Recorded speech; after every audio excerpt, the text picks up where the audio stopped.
this is Pixie, did another video, kind of touching on a few topics as I usually do.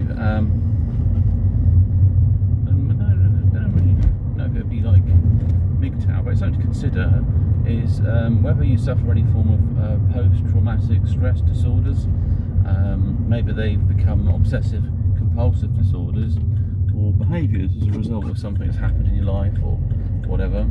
I mean, for me, I've experienced sometimes where I've experienced violence towards me. I mean, nowadays it's a bit more milder, but people used to be a bit more aggressive, I think, back in my day. But that might be not true. It might be depend on the area, you know, it could be other circumstances. Because it only takes a few people with some mental problems to cause big issues in anyone's life, really. I mean, nowadays I tend to avoid them, but if I'm kind of pressurised or cornered, I can explode, you know, I can just get really kind of angry and go off on one. And it's not really a big problem. It happened recently with some chap, and basically I turned up at a client's property.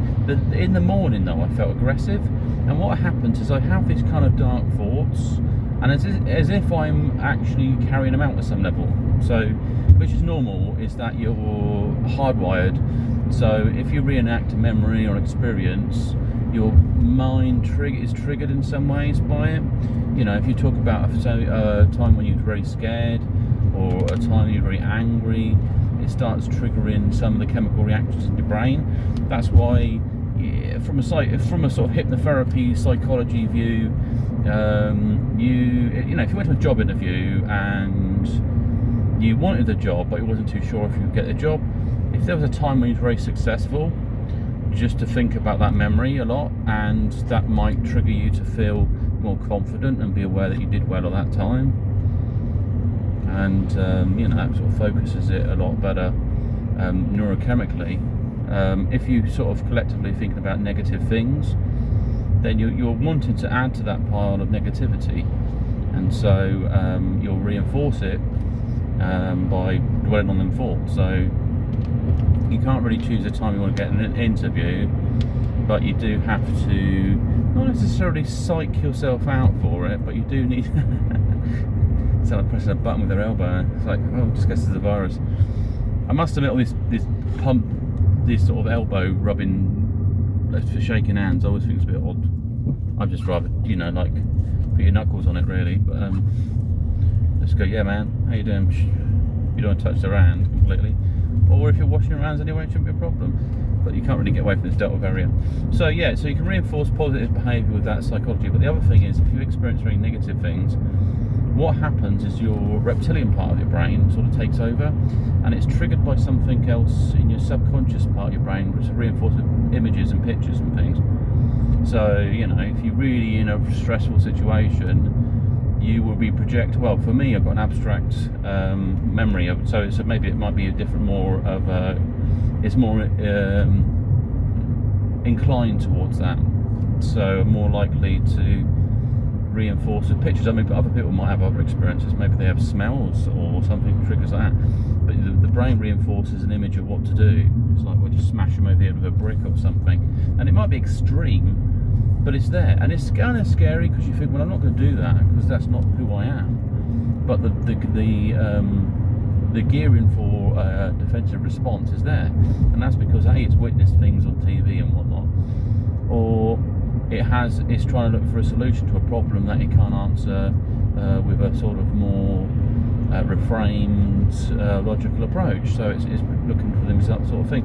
So anyway, so I had a kind of like, in the morning as some things were triggered in my brain I was thinking about, and then I had this run-in with this guy who seemed to think I was a criminal in the area, and I said, hang on, you know, so I sort of got annoyed with him because he started asking me questions, and I said, I don't really have to answer these questions. And then he called me, I think he called me a bastard, and he's going to get the police or something. And I said, oh well, you get the fucking police, you'll be wasting your time, and you know, wasting their time actually. He didn't like that. He was, I said, look mate, I'm careless, just back off. Sort of thing. Well, he kind of, you know, I've been coming in for years, so I don't know what the hell you're on about, but just F off and whatnot. So that's pretty much how it went. I didn't clobber him. I think afterwards I had a few extra divergent thoughts. And that might be, if I had a next one in, would you approach his van? Would you punch his van? Would you, would you do something to him? And I was thinking, I've had these sessions where I've just gone from 0 to, well, not necessarily 0, well, I've been annoyed for a bit, so it's been at sort of a level 4 maybe, and then it's gone up to an 8 or 9, possibly an 8. I've, like moved the object, or got fed up in some way, or shouted, or something like that. And so sometimes when you say people are quick to temper, it may be that they've gone through some trauma and they haven't actually engaged the healing process. So for me, it's like the meeting with that man that had a go. I didn't lose control. I wasn't necessarily going to back down, but I wasn't really my normal self completely either.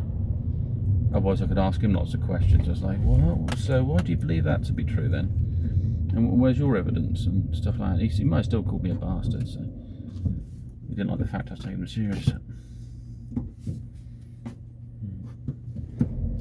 Yeah. Anyway, it's good today. I've been paid. Might do a bit of crypto purchase. I'm just seeing if Ethereum's worth getting into, because the gas fees are through the roof, but they're bringing out something that changes that. I think so. There's less of, when you use it, there's less of the actual Ethereum, and so therefore increases the value. So it's a deflationary asset or something like that. And inflationary increases the amount of it, and as a result, it reduces its value. And anything else? Well, I think I've got to work on some books. It might be quite a big book actually, considering. So I've been studying lots of things. I put it all together, and the idea isn't to sort of corrupt people into believing certain things, or out to make money out of something. I mean, it's all nice, provided we have opportunity to change the perspectives and open the mind to other realities. Because we've become fragmented in like, oh, that's science and that's not, and that's spiritualism, oh yeah, it must be, that's like hippie and everything else. But you can't be anywhere in the middle, or this new, where does everything fit together basically? So the puzzle's broken up, how do you put it back together again?